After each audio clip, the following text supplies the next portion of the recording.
Welcome to another edition of Wagon Wheel. I am Jarrod Kimber. You are the listener, I assume.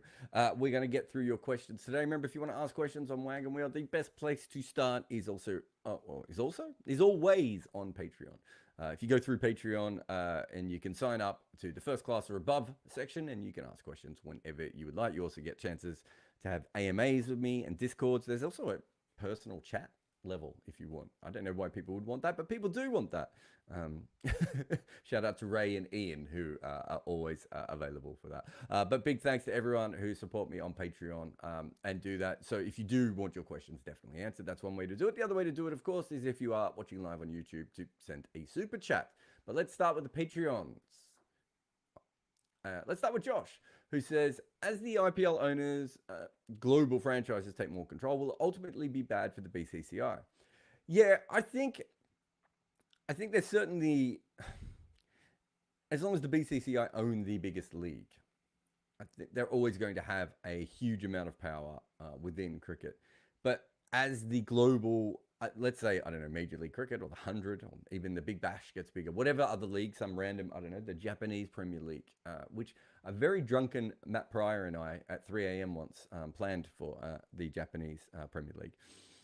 I think at that stage, there's certainly that might be a slightly different one. But to be honest, I don't think any of these things are hugely going to be concerning to the BCCI. But as a general rule, I do think that the boards have taken away their own power by the way that they've set up some of these things. And because of that, then there will be consequences further down the line. And the BCCI isn't immune from that, I don't think. But, looking after the biggest league certainly makes them the most strong position. I'm not particularly worried about their health going ahead. Aditya says, in the Jadeja Asia MVP video, you talked about players like Cook and Andy Flower who have legitimate claims to be an all-time 11 to play in Asia.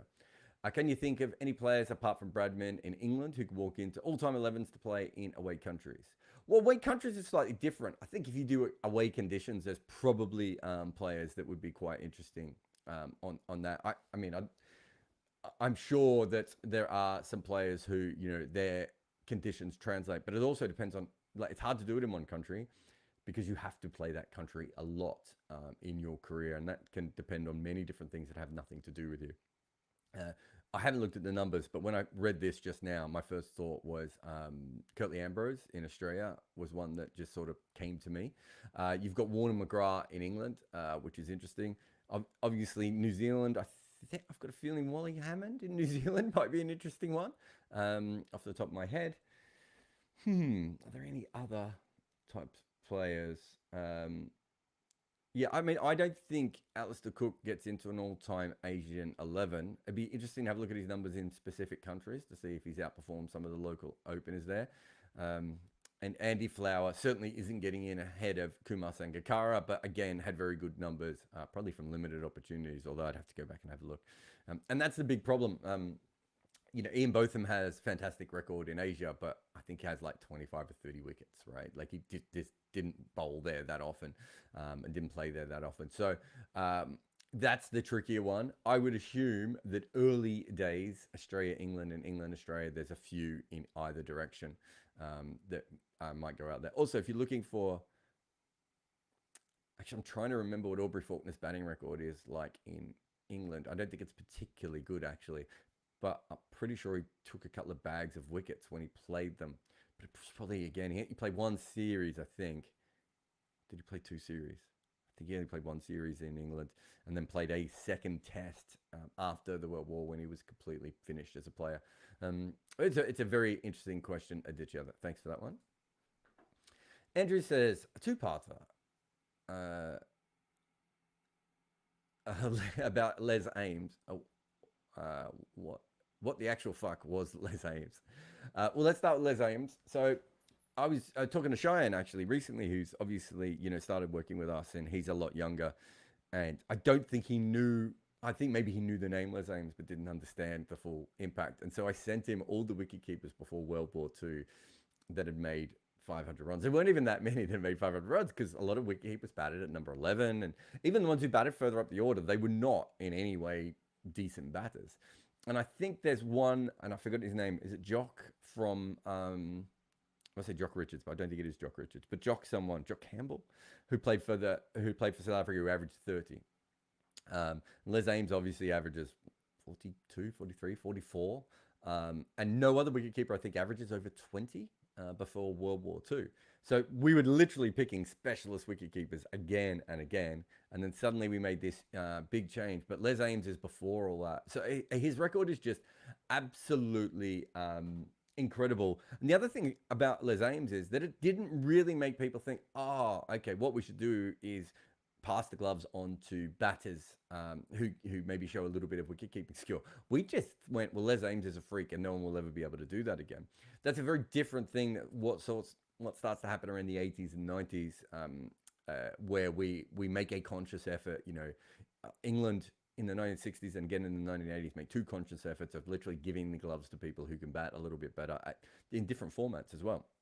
And then, of course, that starts to become a bigger thing. Alex Stewart and Jack Russell, which I will do a video on one day because really it's a fascinating point in cricket. And Adam Gilchrist gets the respect, but if you look at the averages, wicket-keeping averages were going out way before Adam Gilchrist came along. If anything, he changes the strike rates of wicket-keepers, which is a remarkable thing. And so the second part of your question, Andrew, is about Adam Gilchrist, and you talk about how he laid a blueprint. He really doesn't, because we already had Alex Stewart, Andy Flower, Jeffrey Dujon was picked for his batting. I'm trying to think there's someone else as well, another player in that period. So we already had a change within cricket, especially outside of Asia, where you don't have to stand up to the stumps as much. The bigger change was really outside of Asia at that point, where you were trying to find someone who literally just had to take the nicks as they came to them around, knee to neck height. And even then, everyone knew there was a payoff, but there was obviously no fielding analytics or anything back then. There's not really now, certainly of that level. So even Adam Gilchrist doesn't have the effect. The real effect is that people start to work it out. Ames isn't the only one, by the way. Walcott is another really, really interesting one. Who he stops wicket keeping, like Gilchrist, he was quite tall for a wicket keeper and he started to hurt his back. And he was averaging over 40 with the bat as well when he was wicket keeping. I'm trying to remember and he becomes a much better batter after he gives up the gloves. But there's actually a period in the middle where his batting is roughly the same when he was wicket keeping and when he wasn't wicket keeping. His big pickup is at the end when he really works out his game. But he was a fantastic cricketer. But again, there was no big boom. There were just lots of little booms. As I said, I think it was Jim Parks in the 1960s who was picked for England as a guy who'd barely ever wicket kept in his life and had become a wicketkeeper very, very late. Certainly was a very good batter. I think he might have played as a specialist batter. So this is well before Gilchrist. So teams were already thinking about it. They're already trying to work it out. But there was still a thought, that the best gloveman mattered. And then you have guys like Ames and Alan Knott, who were fantastic wicketkeepers who could bat. That seems to be a very, very rare thing up until really, I suppose, sort of the MS Dhoni. I'm trying to think if there's anyone else I'm missing, who's absolutely fantastic first-rate wicketkeeper and a very good bat. And even MS Dhoni, he still doesn't always quite move like a wicketkeeper, especially when he was standing back. So yeah, it was a gradual thing. So Gilchrist and Ames, neither of them had a big effect. The effect that Gilchrist has is really on thinking if you can put someone at number 7 instead of, I think up until that point, what you might get a wicketkeeper who could bat, but you were just looking at someone who would be a normal batter. At that point, what happens, Andrew, is they go, well, we can attack at number 7, like the old time. That's what Ian Botham, Kapil Dev, those sorts of all-rounders, Leary Constantine, all those sorts of players, they would be the attacking option at number 7. And because of that, there was a chance to sort of go back to that, even though there were now fewer all-rounders in the world. And Gilchrist certainly changed cricket from that perspective, but it didn't change cricket from the point of view that people were looking for people who could bat, because there's, lots of cricketers in the 80s and 90s are already starting to get to that. Wicket-keeping batting averages was just going up and up and up and up. Manon says, your top 3 favorite cricket shots. Oh, I love the reverse sweep, partly because it's a disruptor, right? So you're not playing the shot based on the what the ball is doing, because you're making that decision beforehand. You're making it based on the fielding positions, and then you're trying to do that. That's, for me, certainly one of the best shots in cricket. I love the hook shot, specifically the hook more than the pull. I love playing it when I was a cricketer as well. I certainly think that is there's something to that particular shot that I think is absolutely brilliant. And my third one's a bit weird because it doesn't happen very often, but I love a back foot straight drive, whether it be mid off, mid on, or dead straight.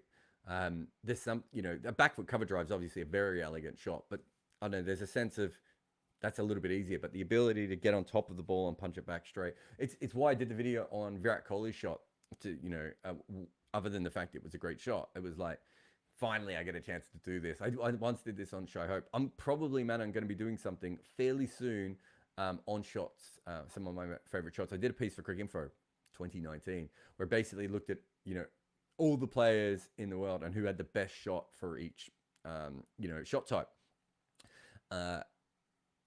And now I'm like, oh, I could probably just make a video on that and update it. It's a really, really fascinating thing to have a look at different players and who has the best shot in those different ways. But I think those are my three favorite. I'm trying to think if I'm missing anything. No, I think that's it. Satchmo says, who is the best test men's fast bowler of the 1980s? Stats Guru gives us averages: Imran Khan 19.12, Richard Hadley 19.28, Marshall 19.91. But Marshall had a better strike rate. I wonder what Joel Garner's bowling average was in that period as well. And he did his from first change. My guess is his is pretty low.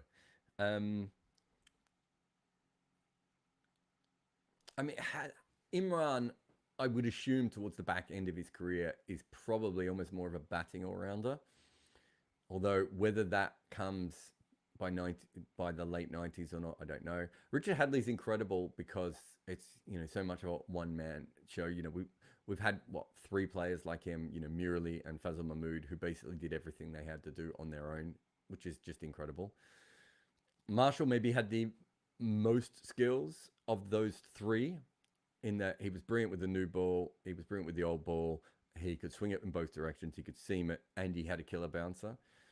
I think Hadley's not more one-dimensional, so you probably prefer, if you're picking someone purely for bowling, and of course Hadley and Imran were better bats than Marshall, but if you're picking someone purely for bowling, I would have thought that Marshall is the one that you would want there. Hadley gives you more overs, would be my guess, per game.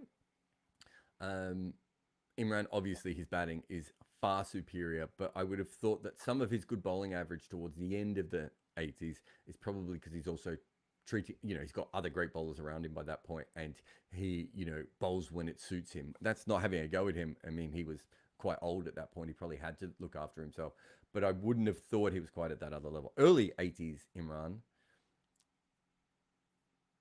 when he first masters reverse swing, is probably unplayable because you've got a combination of athleticism, pace, skill, brains, and everything. But yeah, I think if we're just going bowling, I would go Malcolm Marshall over the other two. But that's based on your question now. I could delve into that one for about 17 hours. Bloody Bugger says, you've mentioned Shane Warne pre-shoulder injury was more of a mechanically skilled, able to bowl a flipper and a wrong-un, but post-injury was more intelligent and strategic. Can something similar be said of Tendulkar pre and post tennis elbow injury? No, I think there's, yes, the elbow injury probably changes Tendulkar, but I think batters generally stick to a very sort of similar plan.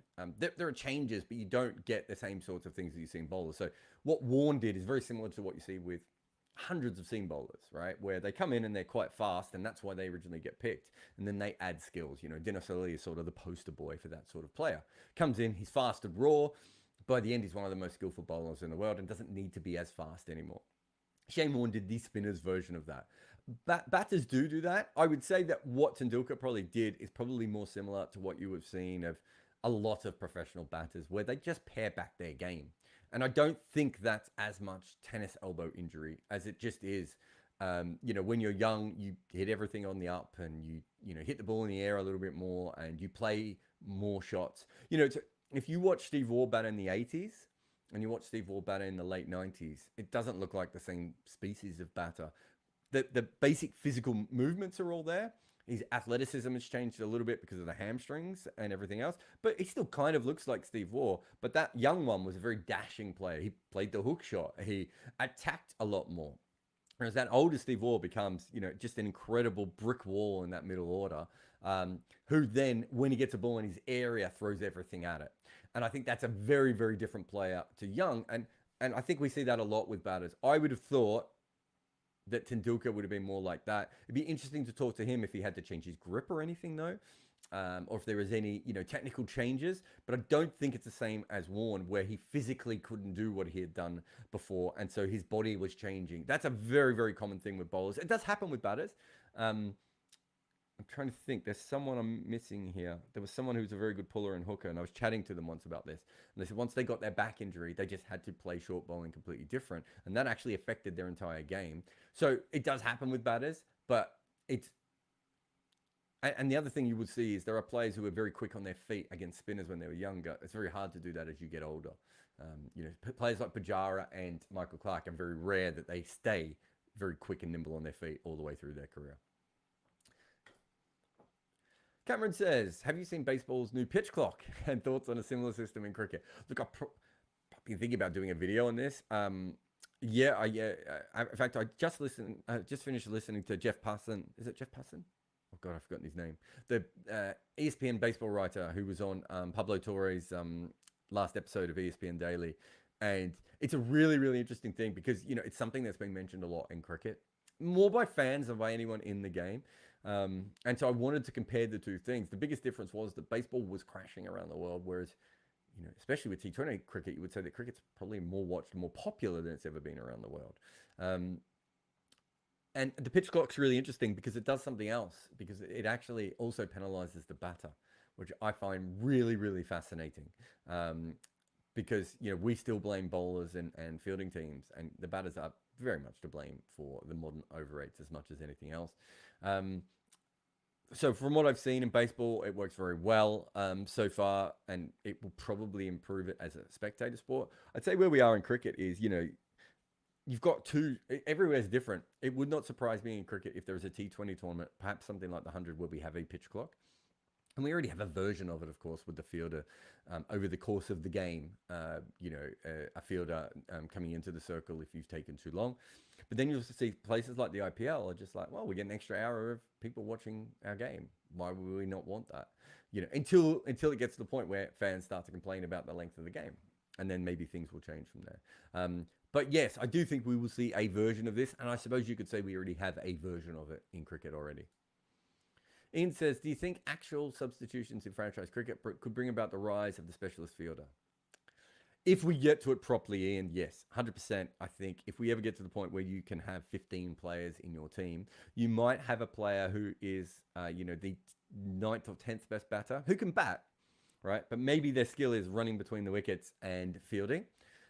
Sachin Baby was someone who, in some ways, was picked for Bangalore back in the day because, obviously they thought he was a talented player, but they really thought about him as someone who was very good at getting the strike back to their great hitters.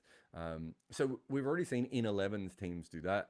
Obviously, if you go back to, the 1960s, Gloucestershire had one of the great specialist fielders of all time. So these things have happened before, and I do think if we have substitutions, we'll see that coming back. Dre says, do you think it's a little embarrassing for the ECB seeing the 100 draft top out at around 31,000 for the women when we saw multiple women get six-figure deals in the WPL? Is it time to bump up the draft money? I mean, yes, obviously that is. No one's going to argue with you there. They're getting to a point where they're paying more, but compared to the WPL. But the WPL was sold for what, the second or third most money than any women's league has ever been sold for TV rights. We're not really talking like for like with the women's 100. So that and the BCCI could pay the women exactly the same amount as the men tomorrow, right? the cash that they have available to them. That was my argument back in 2017, 2018 when they weren't making a league and they were talking all this nonsense about, cricket's not strong enough, we might not make any money. It's like, you don't need to make any money for 5 years off this, and eventually you'll make a ton of money off this if you just do it properly. So from that perspective, you could argue that the WPL women are probably still underpaid, especially with what a success the league seems to have been this year. So yeah, it's not ideal, but I'm not sure that embarrasses the 100 any more than the fact that the IPL men get paid a lot more than the 100 men do as well. There's just more money in those leagues. Andrew says, she's saying he's just signed up to Patreon. I think his other question was a double header too. It's like he's had 3 questions. As a chap who grew up in Australia, is there much of a reverence for the 1948 Invincibles as a team? Or just a monopoly for that Bradman bloke? No, the 48 Invincibles are huge in Australian cricket culture. I think Bradman, as for casual fans, probably gets a bigger thing. But, anytime the Australia has a great sporting team in anything, the Invincibles is brought out. And it's a very interesting thing, the Invincibles, because it was a brilliant cricket team. And I don't want to downplay this cricket team at all, because it was absolutely fantastic. But it was a one-off. There was also, I think if I'm remembering right, they changed the new ball regulations that summer to a new ball every 55 overs. And one team had Keith Miller and Ray Lindwall. It's probably not the best time to change that. So, there was certainly an element of, right place, right time. England had lost, Australia had lost some great players in the war, obviously, as well, no doubt. But England had been decimated more, in England, in a way that Australia wasn't. So it makes sense that Australia was better. It's a bit like the South African series in the late 60s, the 2 series that they win against Australia. You can look at those teams and go, these are really good teams, but they're not completely tested. It is more of at least in that case, a 2-off series, but they were both at home. The 48, I suppose, is at least away, but there are certainly caveats there. But no, the Invincibles are still, that term is probably taught to young Australian cricket fans at a very, very early age. It was a fantastic team. It really is. I'll probably go back and do a series on it at one stage, because really, some of the players in that team, absolutely incredible. I'm not sure what the weakness of that team was. It really was so deep, and you had older players who were still very much playing up to their prime, and you had younger players who were yet to even explode. Like Harvey and Miller, and what incredible cricketers they were. It's just packed on every side. So yeah, certainly it's still mentioned a lot in Australian cricket. Probably, if anything, downgraded it isn't Bradman. It's probably more that Australia then from the 95 onwards had other great teams like the men's team and then the women's team, and they have done it over long periods of time. Christopher says, after Izzy Wong got 3 wickets with full tosses, and I think she had 5 of her 8 wickets with full tosses in the WPL, are full tosses a high success rate in women's cricket than men's? Christopher, that's a brilliant question. I don't think so. I know that there is still this belief, and you still hear commentators say it sometimes, a low full toss is as good as as good as a Yorker, and it's like, it really isn't. It used to be before people started using Asian style bats with thicker tails, and ramps started coming, and people started being able to pick a ball up from low and hit it back over your head for 6. I've never seen anything in women's cricket that suggests that full tosses are more successful. It might be something. Hypercourse asked the question today, so he might be around. He might be able to answer it in the chat of YouTube. I'll have a look at it. I would doubt it. Generally, it's not the case. Generally, full tosses are bad across cricket. They do get wickets, but they go for such a ridiculously high runs per over that you would never do it as an intentional thing.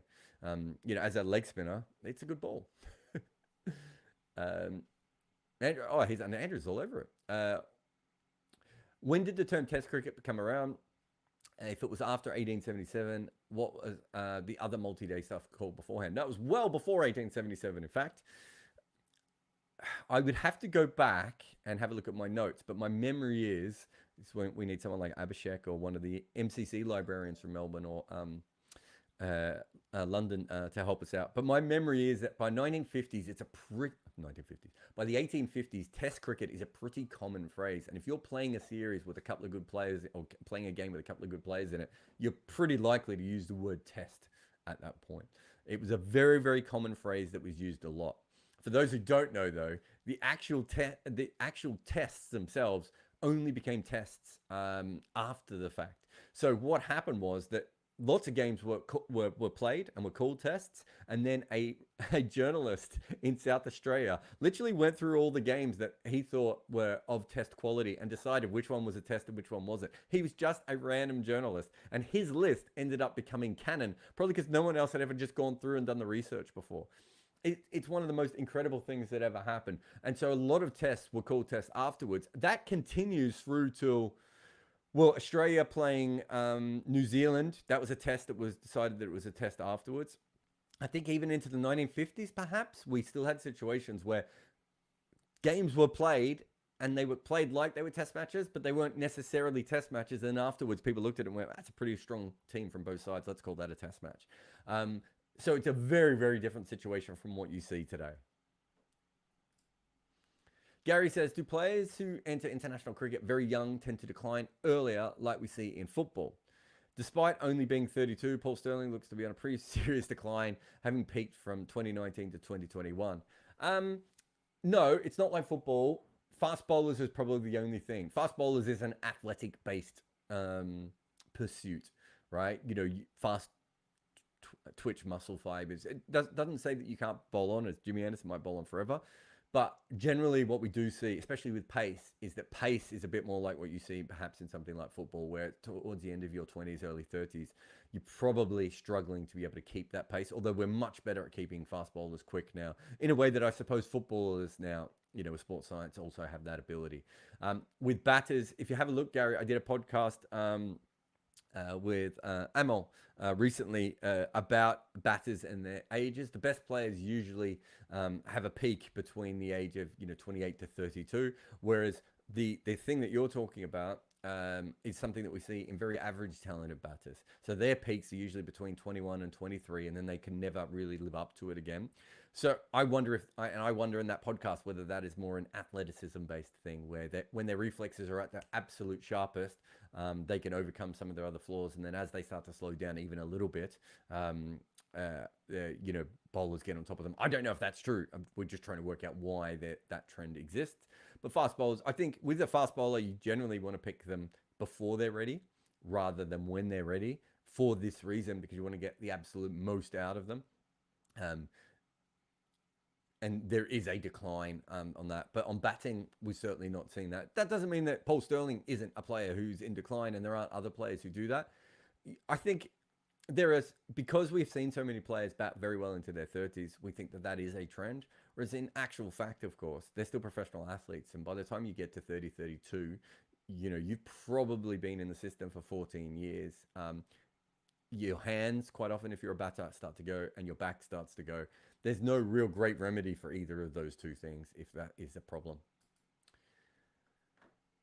Will says, what would you class as too slow of a strike rate in Test cricket? Obviously, everyone has their own method, but what's the cutoff where they're just hurting the team? I don't think there is a cutoff where you're hurting the team. Again, I think it was me and Amal did a study on this once around Pajara. If strike rate from one end affects the batter at the other end, and we couldn't find any link between those two things at all. I've said a lot that I kind of, what fast batters do in Test cricket, and I'm talking about people with a strike rate over 70, is that they can change the direction of the game very, very quickly. If your strike rate is 60 or 40, I'm not sure that you have as much of an impact. Below 40 probably means that you're a limited player. But, I think BJ Watling might have been below 40. He certainly had a fantastic career for a long period there. So I don't think that's the death now. But I think if your strike rate's below 40, you have to be one of the world's best defensive players, which BJ Watling was, because you can't rotate the strike and get off. So I'm less worried about strike rate, and I'm more worried about the fact that it's very hard for you.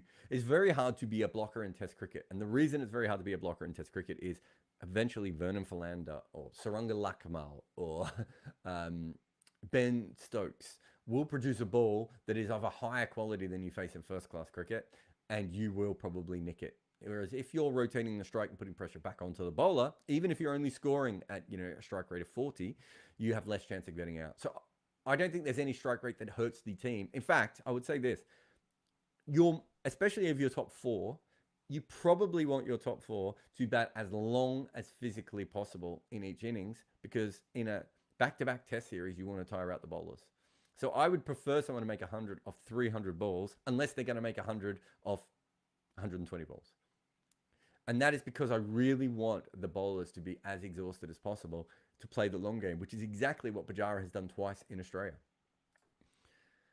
James says, conventional wisdom is that the best time for most athletes to focus on building strength and conditioning is in their off-season.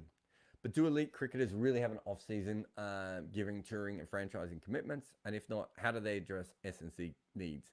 Yeah, look, it's tough. I think we see now that I think a lot has been taken from tennis. We've seen some S&C people have come across from tennis, which is another sport that doesn't really have an off-season. And it's probably different than what you would see from, I don't know, a footballer or a baseballer or, one of those other sorts of sports that has a proper off-season. But you're right. It's a real issue, and it's something that they talk about a lot. I mean, you only have to look at county cricket. County cricketers talk about the fact that they really struggle to maintain their fitness during a season because all they're doing is playing cricket. And that's probably the most over-cricketed section that any professionals have to play, I would say, still to this point, unless I'm misremembering someone else. So, yeah, I think it is a big problem, but they have, started to look at tennis a little bit from that point of view. But also players are now getting a little bit smarter. I don't think we're seeing as many...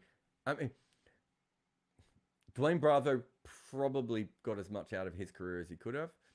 Kieran Pollard hasn't. Right. And part of the reason is that Kieran Pollard was playing too much cricket for someone of his frame. I mean, he's a massive man. And he was playing too much cricket. And I wonder if the next Kieran Pollards will maybe look at that and go, can we play slightly less cricket, still maximize our earning, but make sure that we look after our knees, for instance, or our fitness, as you say, or your strength, or whatever that may be. But I did see the West Indians are quite often pioneers in all this. I did see some of the West Indians, traveling with strength and conditioning personal people, and dietitians and all sorts of things. So they are starting to think about how they deal with it on an individual basis, not just on a team level. Christopher says, how much has cricket infiltrated the English languages? Phrases such as end of play and stumped come from cricket. Yep. Is it superstar or megastar comes from cricket? Hat trick comes from cricket. Sticky wicket comes from cricket. Caught out comes from cricket. It's huge. I did this. I was on Jim Jeffries' podcast ages ago, and I came up with a list of about 15 phrases. And, Jim Jeffries is obviously Australian, but his co-hosts were Americans, and they knew the majority of the phrases and had used them or heard other people use them, which does tell you how much it is involved in the language. But yeah, I think off the top of my head, there's about 10 to 15 really key phrases that come completely from cricket. But then, so for those who don't know, a hat trick, is now fairly well-known sporting term around the world. That came from, in the old days, if you took 3 wickets and 3 balls, they would literally take their hats off and go around the ground and they would collect money for you. I can't remember if it's superstar or megastar. I think it's megastar, which is used for one of the earlier England cricketers. And that becomes a phrase that, who would know that's a cricket phrase now? So cricket has a huge impact on the English language. Manon says, if someone averages 50 putts with the bat and low 20s with the ball, does that make them a GOAT easily? Well, I don't think anyone's ever done that. So yes, those are the equivalent of, that's an all-rounder version of Bradman, right? So Sober's averages mid-30s, Callis averages low 30s. No player's ever averaged over 40 with the bat and under 30 with the ball. Although, other than Aubrey Faulkner, of course, drinking game. But Ravi Jadeja's not that far away from that, so he might be another potential player. But it tells you how hard it is and how it's never happened before. So certainly no one's ever got over. And Aubrey Faulkner, he would have ended up with a bowling average under 30 if he played a lot more cricket. I think his batting average is probably 40 to 45 is probably his absolute peak. He was a very, very good batter, but, you listen to himself talk about his batting. It felt like he was very much someone who he was a cricket coach, of course, a great cricket coach. He got the most out of his batting, I think. Whereas his bowling, because he was so good at bowling leg spin and wrong, and it was still quite an early phase, I just don't think he ever would have averaged over 30 with the ball, even if he was very late to leg spin. So it just tells you how hard this is, you know, to find a player with those two skills. Then you've just got the basic things. If you average over 50, it affects your batting, it affects your bowling and your batting. So, you know, Sobers has to bat down the order. Callis doesn't bowl many overs. You know, Callis starts to get quite stiff towards the end of his career and doesn't really bowl that much at all. Sobers, probably, we didn't see him as a peak batter or bowler because of the amount of extra bowling he had to do of spin, which he wasn't particularly good at, but they needed a, you know, secondary spinner in some of those teams, third spinner in some of those teams. It's really hard to be able to do that sort of stuff. All right, last one from Patreon. Josh says, saw an article saying Ishodi has changed his run-up. Thoughts as a fellow leg spinner? I haven't seen this at all. I'll have to look into it, Josh. I must have missed that. I think Ishodi is really interesting because mid-career, he becomes like a player development officer for Rajasthan Royals. And I thought, oh, he's coming to the end. And then you look up his age and he was like 27. So Ishodi, for those who don't know, Ishodi is one of the most popular players on the tour. I've never heard a bad word about him. In fact, the thing I hear the most is you've got to talk to Ishodi. You become best friends with Ishodi. He's got a photographic memory when it comes to player stats. And I should get him on the podcast, actually. But I wish all success for Ishodi, partly because he is a little bit more of a club-style leg spinner, right? Like if you compare him to like Zampa, you know, Rashid Khan, you know, these sorts of players, you know, they're a little bit more polished, and what they do is a little bit more modern leg spin. And then you watch Ishodi, and there's a little bit of just comes in and rips it. It could go anywhere. He doesn't always control line and length. I wish him all the success in the world because I think he's a fantastic player. But if he has changed his run-up, I would assume, and I'm trying to think back to his old run-up in my mind at the moment, but I would assume he probably wants more momentum through the crease. And that is probably one of the reasons he may have struggled to, you know, he may be a little bit slow at international cricket at times. So it wouldn't surprise me if he was trying to get through the crease a little bit quicker and smoother in order to still put the same amount of revolutions on the ball, but for it to come through a little bit faster. That's certainly been a trend. You know, Matt Parkinson is a perfect example of, you know, someone everyone just thinks is too slow. Even Adil Rashid has struggled to play in the IPL, right? Because people think he's a bit too slow. If you want to bowl, especially in India, Sri Lanka, Bangladesh, where there's a lot of leagues, I think you do need to be a little bit quicker through the crease if you're a wrist spinner. All right, that's the end of the Patreon questions. Sorry if I just banged the microphone there, everyone. Why don't we take a quick break? And then there were some really good questions in the chat. Remember, if you want to super chat me, feel free. And I will be back in 1 minute's time to answer what's going on in the YouTube comments. There is something wrong in the cricket world, and while it may not be a conspiracy, there does seem to be a movement towards leaving more grass on the wicket, and thusly, the global batting average has dropped. If a similar thing has happened to you in your personal life, try Manscaped. Their Lawnmower 4.0 will help you trim any unwanted pubic grass. And once your downstairs track is taken care of, you can also use Manscaped's liquid formulations.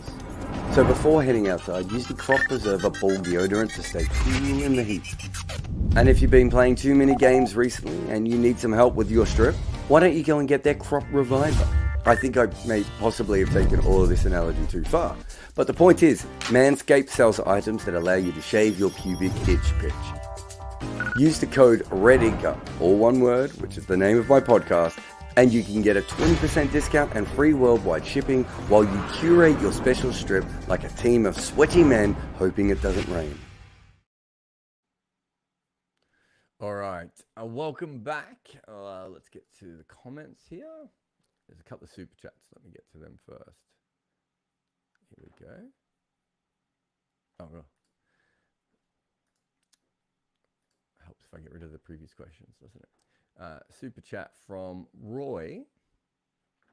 Thanks, Roy. Hey, Jarrod, please discuss Bangladesh's new approach to white ball cricket. Well, I did on 2 days ago, Roy. Thank you very much for the question, but I went deep into it. But I've also got a podcast coming out with Muhammad Isam, which is all about it. I think it's fascinating what they're doing at the moment. there's so many different elements to it. So it's a really good podcast. So definitely check that out. But basically, what we talk about is that you look at someone like Mahdi Hassan, who has upgraded his skill level so that if he's not an all-rounder, he's like, definitely a bowler who can bat a bit now. You then look at someone like Shanto, another drinking game, who, went from being one of the world's worst international batters to suddenly looking like he really belongs at this level. Ridoy is a whole different version of player that I'd argue we maybe have never even seen from Bangladesh. Proper natural attacker. Then you got Roni, who, has this middling career, wouldn't have even been picked in previous points of Bangladesh cricket. Suddenly, out of nowhere, he is back and attacking at the top. I don't think he's going to have a long career, but even that he exists at all, I think, is very, very interesting from that perspective. Lytton Das has obviously made the most out of himself. You've got the two different captains who may not like each other, but seem to like the two roles that they have with each of their jobs. What else do we have? Eberdot coming through, Taskin coming up. So some of it is a lot of players getting better, but then there's clearly a different mindset to the way that they've been playing in white ball cricket, in one-day cricket and T20 cricket. We have to see it happen a lot more away from home. It's a really interesting 2 World Cups coming up for them. Both of them should have pitches that can help them at times. They're going to have a mixture of youth and experience, which, World Cup's probably fairly decent way to go about it. I'm really excited about them. In fact, you are more excited because you asked another super chat, Roy, about them. Do you think Lytton Das is becoming one of the best batters of current times? He's certainly been one of the best players in the last few years. I'd have to have a look at where he bats in the order. There's to whether he gets a bit of a Jadeja bump. Anyone who's not facing the new ball at the moment, who does have that ability to bat middle order, if they can bat, certainly have better numbers at the moment. And so I'd have to go through Lytton to have a look at that. But look, I named him the most improved player in Test cricket. For me, I didn't go into that. He wasn't one of the names I went into thinking he would win that award. I certainly had him on my list, but it was incredible for me to go through and do a deep dive analysis into Lytton Das and just realize how much of a better cricketer he was than before. And you've also asked, do you think he'll become a regular in the KKR first 11? The KKR thing's really random for me because, let's be honest, he was picked probably on the fact that, he speaks Bangla, which is a big advantage, as we've seen before. They've gone after Bangladeshi players before, and he made those runs against India. There's not a lot in his T20 record to suggest that he's an IPL player right at the moment. However, he can keep and he can bat, so he gives you a bit of flexibility there. And I just think he's a better player now than he's ever been before. If they're seeing what I'm seeing, with the most improved player, and maybe they're not seeing those numbers quite come through in T20 cricket at the moment. He had a horrendous series against England. But when he did make runs, he looked magnificent again. Look, I'm a massive fan of Lytton Das. I think he's a thorough professional. I really hope that he does have a lot of success with his game. And I hope he's a successful IPL player. But I do stress at the moment, I do think it's more of a hopeful pick than it is a pick based on him being ready. Sega says, how can India still have a number 4 problem in ODIs? Why is it so hard to find a number 4 player? Is that position harder to bat in ODIs than in other positions? No, a T20 is probably the hardest. I think they probably have number 4s in their lineup. I think KL Rahul could probably bat number 4. I think Virat Kohli could probably bat number 4. I suppose Rishabh Pant might bat there again. So I think they have those kinds of players. Shreyas Iyer could probably play there again. I don't know how well he'd do outside of Asia, but I think they have those players available to them. So it's probably been a bit of a fluke nature that they that everyone has failed in that position, because I don't think there's a problem with that. But yeah, number 4, generally the hardest position to play, number 4 is in T20 cricket, and it's because you usually come in at the end of the power play, and then you go from facing the end of the power play where you can't really attack because 2 wickets have gone down, and then you've got to face the best spinner probably coming on for the 7th over now with the field out, and you're not quite set yet. So generally, number 4 is hardest to play in T20 cricket and makes your numbers look terrible. I've done a video on that one as well if you want to go have a look at it. But great question, Sega, and thanks for the super chat. Bailey says, I'm currently a grad student studying pure mathematics. If I wanted a career in cricket analysis post-studies, how should I go about it? Look, the very basic thing, and I always tell everyone this, you want to start with finding out things that cricket teams don't know. I would suggest going and having a look at as much information that you can scrape off the internet, whether it be Hawkeye data, ball by ball data, whatever you can find, cheat, steal, borrow, get that information and then start to put together arguments why teams are getting things wrong. Contact teams, contact coaches, contact general managers, contact owners, all these sorts of things. A lot of people have built careers off the back of that sort of stuff, and send it to people. If you've found something that you think that I've never covered before, feel free to send it through to me. I might disagree or I might not understand it, but that's kind of what, people have to do. We've certainly seen, I think with the majority of the analysts, maybe not the majority, there's a big percentage of analysts who have got known for writing stuff on, websites, blogs, LinkedIn, whatever it may be, sharing their analysis out there, tagging people directly, showing them what they can do. There is a career to be made from that. You won't get paid much money, but hey, welcome to the show. Drew Gold says, curious to know if there exists a modern cricket equivalent of baseball. Shohei Ohtani, Ravi Jadeja. That's the easiest question I'm going to get today. It's interesting. Shohei Ohtani is an all-rounder in baseball, and they haven't had an all-rounder really in, 50 or 60 years, but you can argue Babe Ruth was one of the last great all-rounders that they had. He was pretty old. He's been dead for a long time. So, look, Ohtani is an all-rounder. I've done a whole episode on Ohtani with, was it Ben Miller? Ben Lindbergh? Yeah, Sam Miller and Ben Lindbergh, sorry. They both wrote a book together, and it's completely warped my brain. But yeah, I did a whole podcast with Ben where we talked about Ohtani and why baseball hasn't had as many all-rounders as why cricket has. It's really interesting. It's worth going and having a look at that. So from that perspective, Jadeja would be the obvious answer. You could put Ben Stokes in there if you wanted to, Jason Holder. I would have thought that on numbers, and I don't know, I haven't looked at Ohtani's numbers. After I've done that piece, I haven't really gone back in. But I would have thought that, Ravi Jadeja's numbers probably translate to something more like what Ohtani's done. Although maybe peak Imran Khan, and I might have done a video where I compare Ohtani to peak Imran Khan, actually. Keith Miller was another one as well. So we've had Ohtani's before. Baseball hasn't, which is, I think, a very, very fascinating thing. DM95 says, thoughts on Smith versus Cummins captaincy debate. Feels like there's a lot of recency bias and revisionism about how good of a captain Smith was in the first place. Yeah, I'm thank you. I'm shocked that everyone's suddenly like, oh, Smith, he was a good captain. No one thought he was a good captain the first time he captained.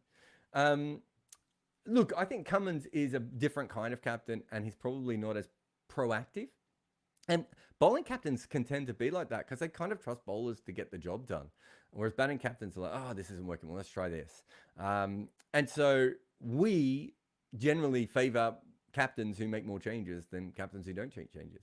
No one's ever said that guy's a great captain because, he kept that field all day, even if, that was the field that eventually won them the game. And I do think there's a way that we look about these things. I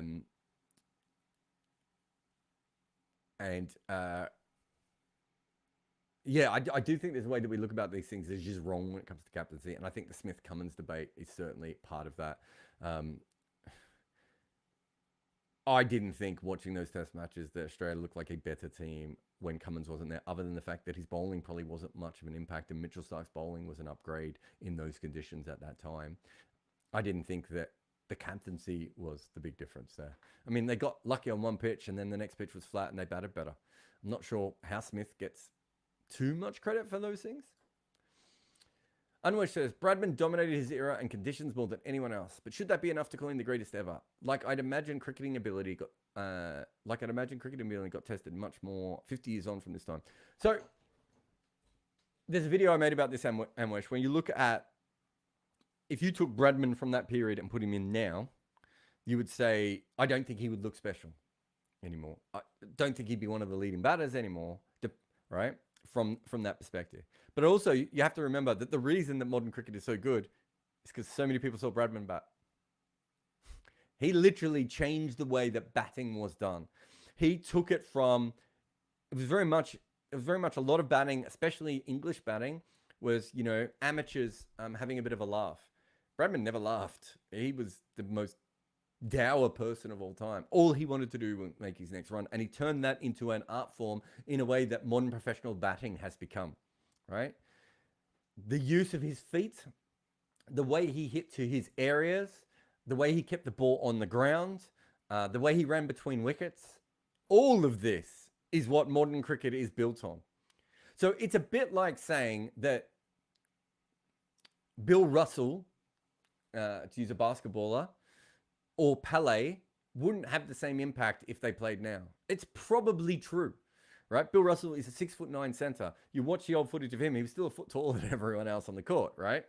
And with a great leap. There are lots of 6'9" guys with a great leap. The average height in the NBA now is like 6'7", right? So Bill Russell would not have stood out in the same way had he played in this era. He still would have been a fantastic player because he was, you know, above average talent in so many different things. He would have been a fantastic player, but he wouldn't have had the same impact. But Bill Russell changed the way that centers played. You can't look at the modern game and pretend that Bill Russell doesn't have an impact on the way that modern players play. You know, the shot blocking, the athletic shot blocking side of things, the way that he would turn rebounding into fast breaks, that's all Bill Russell, right?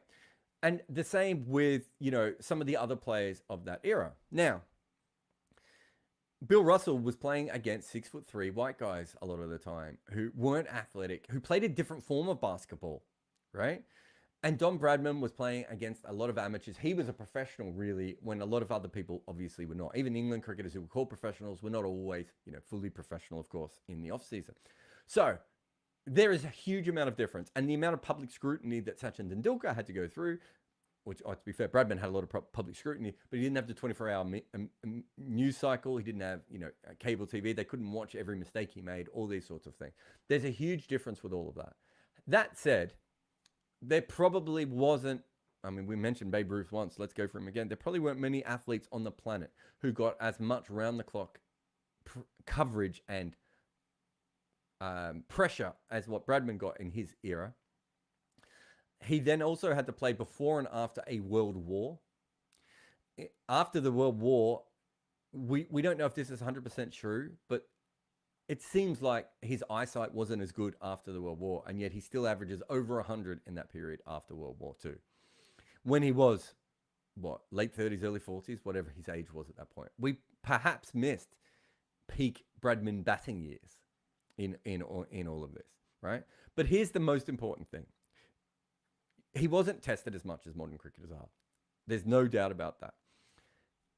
But he was 40% better than other players. When you can start, Anwesh, to show me players who are 40% better than the next best great player of their era, I'm more than happy to say, maybe we overrate Bradman. But he was 40% better than other greats in his era. What are we talking about here? That just hasn't happened before. And it hasn't happened since. He was just that much better. And it's the same as W.G. Grace, right? W.G. Grace would struggle to average 30 in club cricket now. Watch the footage of him batting, right? He would struggle to average 30 in club cricket. However, W.G. Grace once made more hundreds in a summer than the rest of English professional cricket combined. You have to at a certain point accept that you can only go up against the era that you're in. That's all we can compare these people for. We can say Sid Barnes is great, and then we can break down his numbers and go, look, how good would he have been in another era? There's no way to break Bradman's numbers up and not think he would have been fantastic in other eras as well, or had he been tested in other places. You know, he was just an absolutely next level player from that perspective. And he wasn't tested the way that other players were. But to be fair, Virat Kohli isn't tested on sticky wickets either. Virat Kohli doesn't know what it's like to be on a boat for months on end. Virat Kohli doesn't have to stop in the peak of his career because a world war is breaking out. There are plenty of other ways. I mean, Don Bradman was the poster child for Australia getting through the Depression. It was him and a horse that got poisoned in America, right? And I think he got poisoned. Well, he died anyway. And it was a New Zealand horse. It's a very weird story. But essentially, Don Bradman was the poster child for Australia, becoming what they became. He was a huge person, talking about him getting, special treatment in the army and, the stock market job that he got that he shouldn't have got and all this sort of stuff. It was a very, very, there was pressure on him. And yet he managed to average 40% more than the next greatest player of his era. Fuck me. Are we really still arguing about this? If he played now, I don't think he's a great. That's how sport goes. Sport evolves. Jesse Owens wouldn't win a gold medal now, right? And Jesse Owens was absolutely fantastic. Jack Johnson probably would get the shit punched out of him by some of these YouTubers, perhaps, let alone professional boxers. We understand that, right? Sport has evolved. People have got faster, stronger, taller, smarter, better diets, all these sorts of things, we watched The Last Dance and we see Michael Jordan, on cigars every 5 minutes. Modern players come off the court and get an IV drip, right? Things have changed. We understand that. But what would some of those older players been like if they'd had those advantages as well? All you can do is go up against the best players in your era. And if in the case like Bradman, you are that much better than the best players in your era, it would be stupid to say, let's pick up Ian Bell might be a better batter than Don Bradman, right? I'm picking someone from the last 25 years, a very good player, but not an all-time great, not even an England all-time great. But he might be a better batter than what Bradman ever was. But that's because of what Bradman built. That's because of how cricket evolved. That's because of professionalism. That's because of changes. That's because we threw away the MCC manual, which, to be fair, Bradman almost tore up on his own. Said, this doesn't make any sense. This is how I'm going to bat, and it's going to look a little bit weird. It's going to, be like a Steve Smith style technique. We have to, at a certain point, just go, oh my God, this guy was so much better than everyone else that he played against. And I find it really interesting that the arguments are against that. What are we talking about? Bradman can't be better than players he hasn't played against. He can only be better than the players he played up against. And as I've said before, the absolute gold standard of cricket in the era that Don Bradman played was England, and he averaged high 80s against them. Come on. What are we doing here? And I don't even like Bradman. I don't like him as a person. I didn't like some of the attitude. I didn't like the way he treated some of his teammates. He's not my favorite. I'm not even a Bradman person. But if you are talking about numbers, right, at a certain point, and you're talking about the quality that he put up, no one else has managed to do that. And it's not an accident, right? That's just not an accident. AJ says, could you do a Reddit Q&A? I've done hundreds of, not hundreds, maybe 10 or 20 on there. Yeah, I mean, I did them back in the old days, and then I just don't use Reddit as much. I used to, at least turn up there every now and again, and it's still really good for some of the headlines for my videos. I think Redditors think a lot more like I do than probably newspaper writers do it sometimes. So from that perspective, and if there's something interesting on Reddit, I will pop over there and have a look at it occasionally, but I don't really ever, I never really went on the match day Reddits. They confused me. I could never follow along. You missed the first in joke and you missed the 20th in joke, and it doesn't work for you. So yeah, but I did like going there and doing the Q&As, but now I do Q&As on Patreon. And it helps me build my everything that I'm trying to do. I do one Q&A a month over on Patreon. If you want to sign up, it's whatever the price is, $2, £2. I don't even know. At the minimum, you can get access to the Q&As there. Very similar audience to Reddit as well. Very smart audience. I always like the Reddit audience. Love doing Q&As over there, but there's only so many hours in the day. Hypercourse, the great Hypercourse says, should the ICC run their own fair break style tournament, given the best associate men's and women's players a greater platform? Yes, if the ICC was doing things correctly, they would do that. I kind of think that eventually someone will do this from the outside and probably do it better than the ICC anyway. We had the Europe League and the Canadian League. They were, I suppose, at least steps towards that, even if they were run by the same group and it wasn't particularly well run. But I do think we will see something like this. I think the problem with the ICC doing it is that the major teams don't want the ICC to spend money on stuff like this, and the calendar. how that calendar works for the ICC. I can't see that happening. All right, I'll take another quick break. If you don't follow Hypercourse, by the way, follow Hypercourse. I'll take another quick break. Then after the break, I'll mop up what's left in the chat room. Googlies, Quarterseamer, Carom, Dukes, Back of the Hand, Red, Leg Cutters, Teesra, Pink, Knuckle, White, Slider, Seed, Heavy, Bouncers, Cherry, Length, Pill, Off Cutters, Old, Crimson Traveller, Kookaburra, Hard, Outswing, Second New, Off Spin, Arm, SG, Split Finger, Shiny, Leg Spin, Soft, New, Yorkers, Flippers, Wrong-uns, Long Hops, Reverse Swing, Half Volley, and Third New. These are just some of the names we use for balls in cricket. Well, Manscaped wants you to be as proud of your balls as you are of the ones delivered by your favourite cricketer. Manscaped just launched their 4th generation trimmer, the Lawnmower 4.0. Join over 2 million men worldwide who trust Manscaped with this exclusive offer, 20% off and free worldwide shipping. Insert the code REDINKA at manscaped.com. I've actually used this, not just something that I'm hawking for fun, and I got to admit, I thought it was a bit silly, and then I went down there, and it was exceptional. I honestly feel I could bowl outswing with one nut and inswing with the other. So get 20% off and free worldwide shipping with the code REDINKA at manscaped.com. Manscaped, for the man who cares about his balls as much as the ones out in the middle. All right, welcome back to Wagon Wheel. I'm Jarrod Kimber. Let us finish up this chat. Again, I think the questions are getting better and better from Patreon and in YouTube and everything else. So thank you to everyone for sending them in. We've got a couple more and we'll finish up. I need to click on it, don't I, and get him onto the screen. I'm always trying to read it from the side. It's like tiny.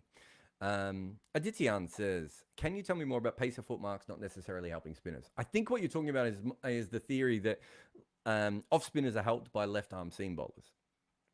So foot marks can help left arm finger spinners and wrist spinners when they're bowling to left-handers towards the end of games. I think that's fair. But the reason for this is you generally have 2, 3, 4, maybe 5 or 6 right arm seam bowlers in any test match roughing it up. That's a lot of people all running through the same area, dusting up that area, which means you have a big area to aim at, and it's probably well dug in. That means weird things can happen out of those foot marks. If you're an off spinner and you've got a left armer, you probably only have 1 or 2 at very most left armers available to you. They are not going to make the same kind of tread marks on those sorts of pitches. It's not going to be as big. It's not going to be as deep. In the case of someone like Mitchell Starc, who's a bit of a light stepper, you know, maybe if you had Dirk Nannes in your team with big old heavy foot Dirk Nannes, I'm trying to think of Brett Schultz, perhaps. Those sorts of bowlers, Wahab Riaz maybe as well. They probably dig it up a little bit more. But, you know, you would need 2 or 3 probably heavy steppers to make up for the 4 or 5 on the other side of the wicket. So there's always been this theory that off spinners do better when left arm pace bowlers are in their team. We couldn't find any. I think it was me and Amol might have done that, but I've done it a couple of times actually. I've looked this up a couple of times. I'm more than happy to be wrong and have someone like, you know, Himanish or Kartikeya have a deep dive of it. But I haven't found anything that suggests that having a left arm bowler in your side is worth having if you have an off spinner to pair them up with. There's nothing that suggests this. And it's really just because you don't have enough left arm bowlers to do the damage. And even with the foot marks, I think what happens with foot marks, as someone who works in cricket and has dealt with teams, the 2 things that I think teams get overly obsessed with are wind direction and short boundaries and foot marks. As someone who played club cricket, you know, you'll have a short boundary on one side of the ground and like everyone will put all their fielders there. I would instantly try and hit everything to the other side of the ground because there's no one out there. And I could score almost 2 runs a ball anywhere I want on that other side of the ground now. And I've seen T20 teams do similar things than this. And I've seen guys go out because they're just trying to hit everything to the short boundary when actually they could just hit it to the normal size boundary. And it was a perfect ball to hit there. The other one is foot marks, where you see spinners get absolutely obsessed by foot marks over and over again. Whereas actually perhaps their best ball on this pitch is just aiming it at the stumps normally. There are pitches where that's not the case, where foot marks are your only option, and I get that. But I think too often I've seen bowlers just waste their time bowling into the foot mark. So I do have a bit of a thing with foot marks in general, but I still believed in the left armour off-spin thing until I looked up the numbers, and There's nothing to suggest that. Success Failure says, international cricket isn't as important anymore. He's talking about the video I put up today. If you're listening to this video, or in a couple of days if you're listening to the podcast. So will the stats of teams, ICC ranking matter anymore? Individual stats, Bumrah without playing is ranked high. So, I mean, ICC rankings don't matter as much. So they're already a bit of a silly construct, of course, because of the way we play cricket. But I've been thinking about, especially, let's go with team rankings first. You come into a World Cup now, and it's a bit like football where there's always like, I don't know, Belgium or the USA have a really good ranking when it comes to those tournaments. And they're not particularly living up to those rankings inside those major tournaments. I think we'll see that start to happen more in cricket. Individual player rankings are already nonsense, especially for T20 cricket. I'm not even sure what the point of having it in. You know, my friend Tabrez Shamsi, I'm very glad that he's the number one ranked T20 international bowler in the world because I like him. But let's come on now. Like, some of the players who get to number one rankings, I did a video on Darwin Milan if you want to have a look at it. It's ridiculous that he was number one ranked batter in T20 cricket in the world. Couldn't get off the bench in the IPL. So yeah, look, I think that will happen. I think we'll start to look at that. You know, you're still, when you're playing the top 6 teams specifically, so I'd throw Sri Lanka in, and Bangladesh is not far away at the moment. When you're playing against those teams, I still think you're playing fairly good quality teams a lot. And so, you know, I'm less worried about that level being so far off. But so we know that sort of the top end, the top 4 or 5 teams is probably when they play each other, especially at World Cups, that's a much better quality than the IPL. But a lot of the rest of the international cricket, the PSL, the IPL, you know, perhaps even the 100 at times, is stronger than that. And so I think that's a very fair, and that's already started to happen. So that will happen only more and more, I would have thought, as we go towards global leagues being, you know, the new thing. Q says, will you ever do a video on Kyle Mayers? I have, Q. Go and find it.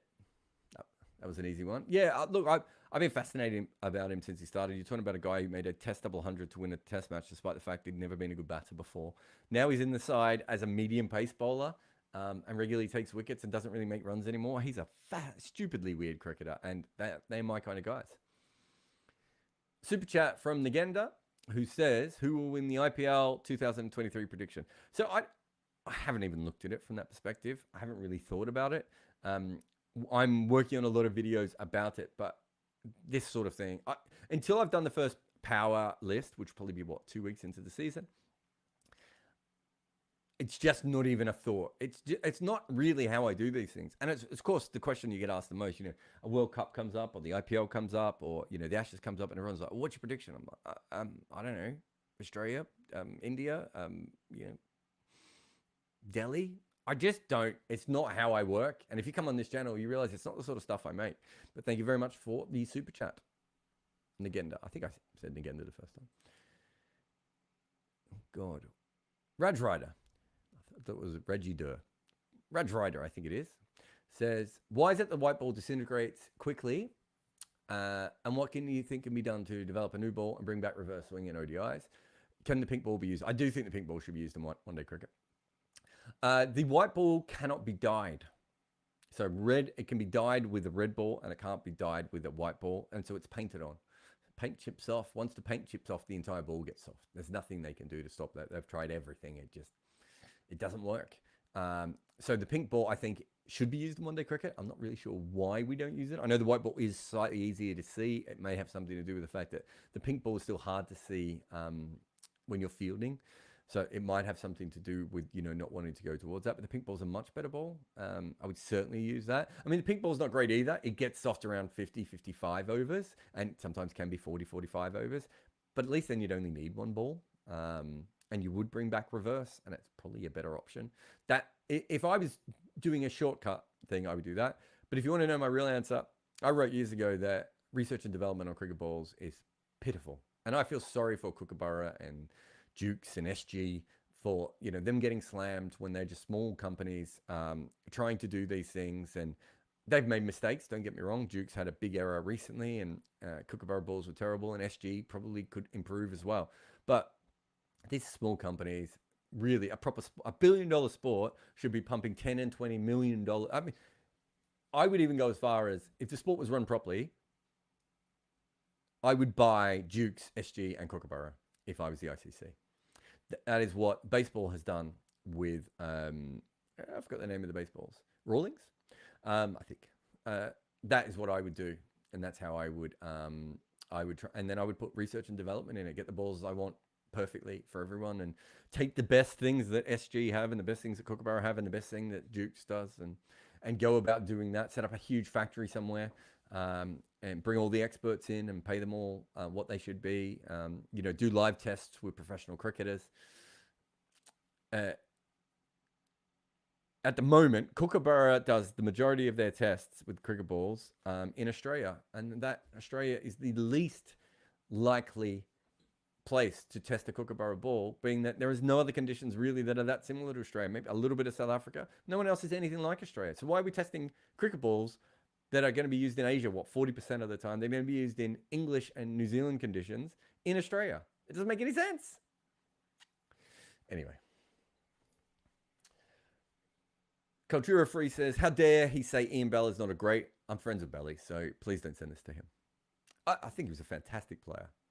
And as I once wrote, I would certainly put him naked in a birdcage, oiled up, playing a cover drive. I think if you don't say playing in a cover drive, that's weird. But now I've said playing a cover drive, and it still sounds weird.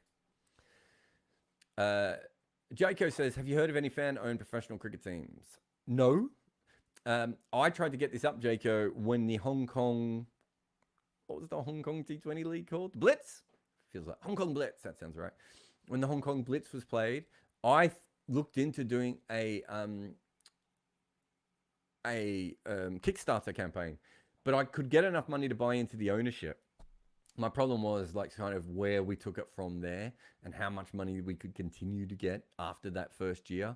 And I also didn't want to be in a position where I couldn't afford to pay the players what I needed to pay them. Not players, staff, everyone. I didn't, unless I could guarantee that we would have got, I don't know what we would have needed, $40,000 or $50,000 for that year. Maybe even less than that. But I just think we would have struggled to be able to do that. And because of that, it didn't work. I still really want to do this going ahead. I haven't found another league that is ideal that would allow me to do it. The Hong Kong Blitz was a really, really interesting one. It's a shame that it hasn't lasted. I suppose Fair Break is the next obvious one. And I would like to do something like that perhaps again. But yeah, as it currently stands, I'm not aware of any. SBI says, with home teams preparing pitches that favours them, should teams away be allowed to choose whether to bat or bowl and get rid of the toss? So they tried this in county cricket. I haven't done enough research on it to see why they thought it didn't work. I would have thought this is, in modern day cricket, modern sport, makes a lot more sense than what we've done traditionally. But, it doesn't feel like there's a massive movement towards this. But I'd be interested to see if in 10, 15, 20 years' time, if this is something that happens again. And last one is, Rudresh, I can't even say it. Rudreshwaran. I think I've got that right. Probably not pronouncing it right, but at least I got the letters right in the end. Says, what would explain Tendulkar's resurgence from 2007 to 2010-11 after a couple of years of being not as good and injured so late in his career? I would have to have a look at the numbers. I thought he was decent in those last few years, but he wasn't exceptional. What age does is it robs you of your consistency. It doesn't rob you of individual peaks. My memory is he averages 30 or 40 over his last few years. Correct me if I'm wrong. I happened to look this up recently. So, we're trying to look at our greatest batters of all time thing. So, we've been looking at players like Tendulkar. Players like Tendulkar and Bradman are really good to compare other players to understand, what the true GOAT level sort of is. But the only other thing I would say is just based on the years that you've just put up on the screen, my memory is that those are exceptionally good batting years around the world. And that it is possible that he ran into a period where it was a little bit easier to bat. I would have thought that. Yeah, no, though I'd have to go back and have a look at the numbers, but there's a couple of years where top order players averaged over 40, and I think some of them might be in that period, but I'm just going off the top of my head there. But those things really, really matter. But he certainly wasn't the same player in that period as he had been before. Anyway, cracking show, everyone. I want to thank you all for sending your questions in via Patreon. Remember, like, subscribe, support. All those things help us to do this. You know, the more people we get, the more intelligent questions that usually come through as well. So, you know, it helps us to be able to do this. But thank you all for your support again. I will be, this one, we did this a little bit earlier because I'm traveling out to Australia for a little while. And I won't be around on Thursday. But next time, Wagon Wheel, what am I doing? Uncovered will be from Australia. And so me and Barrett will be in the same time zone, so we might be able to actually get him on a show. But there's some great stuff. I've got a video on Harmanpreet coming out. There's obviously the one about international cricket that came out today. And to start our IPL coverage, that will start on Monday. And I have a video about scoops and ramps, or scoops and ramps, or whatever you want to call it. That shot where you do the thing. Which I think is really, really cool. I'm really excited about that. The Harmanpreet one's really good as well. So huge shout out and thank you to everyone for coming on this chat. And I will be around again very shortly. Have a good day, he says as he tries to remember. A little bit of grass on the wicket is good, but too much and all hell breaks loose. Not enough and things can go sideways very quick. The same is true of your pubic hair. And you don't have a groundsman who smells like fertilizer telling you what to do. No, you are the curator of your own pubic pitch. So if you're having trouble grooming your pitch, what about Manscaped? They've invented a sleek, well-designed, optimized trimmer that helps you shave your balls. I've used it, and it's incredible. It's good enough to use at Lord's. So get 20% off and free worldwide shipping with the code REDINKUP. And you just put that in at manscaped.com. That's 20%